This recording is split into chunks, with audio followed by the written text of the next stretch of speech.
আমরা সুন্দরবনের গভীর জঙ্গলের ভিতরে আছি, তবে আমরা যদি কিছু পাওয়া যায়।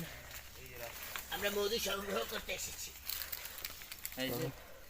হাই গাইস, বিয়ার গেল যাচ্ছে আপনাদের ভাত খাওয়া দিয়ে। তো বাথরুম হইছে রে, কেউ পা দিয়ে কেউ বাথরুম আইছে। একটা গভীর জঙ্গল, সূর্যের আলো, কি দেয়া যায় ভাই, এটা বলুন। সূর্যের আলো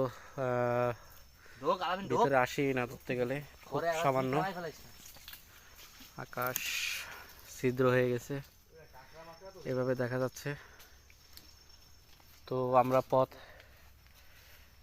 নির্দেশনটা ঠিক রাখতে হবে। মনে তো ভয় লাগতেছে, তবে বেশি ভিতরে যাওয়া যাবে না, রিস্ক আছে। হরিণ ধরি নিয়ে যাবার। আমরা অবশ্য হরিণের খোঁজে, বাঘের খাবার হরিণ। তো আমরা হরিণ ধরার চেষ্টা করতেছি। হরিণ তো ধরার চেষ্টা করা তো দূরের কথা, হরিণ চোখেও দেখবো না। ঠিক আছে, প্রচুর গভীর জঙ্গল। এখানে যদি মানুষ এসে চিৎকার করে তাও মানুষ খুঁজে পাবে না। মুঝে বাঁচালো।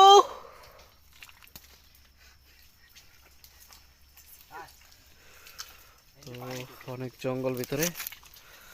আমরা কোন দিক থেকে আসছি হিসাব আছে? হ্যাঁ, আমরা এখন ব্যাক করতেছি, কারণ বেশি আমরা পরিদর্শন করেছি।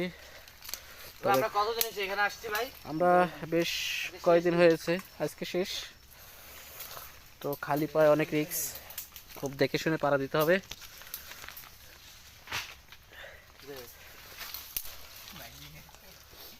তো এগুলো কি গাছ? বিভিন্ন গাছ আছে যেগুলো আমরা চোখেও দেখি নাই, এখন দেখতেছি, নামও জানি না।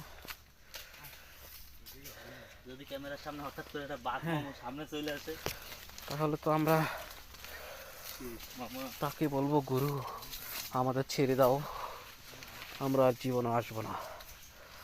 তো এখানে ফ্যামিলি নিয়ে আসা যাবে না, বিশেষ করে বাচ্চাদের নিয়ে আসা যাবে না।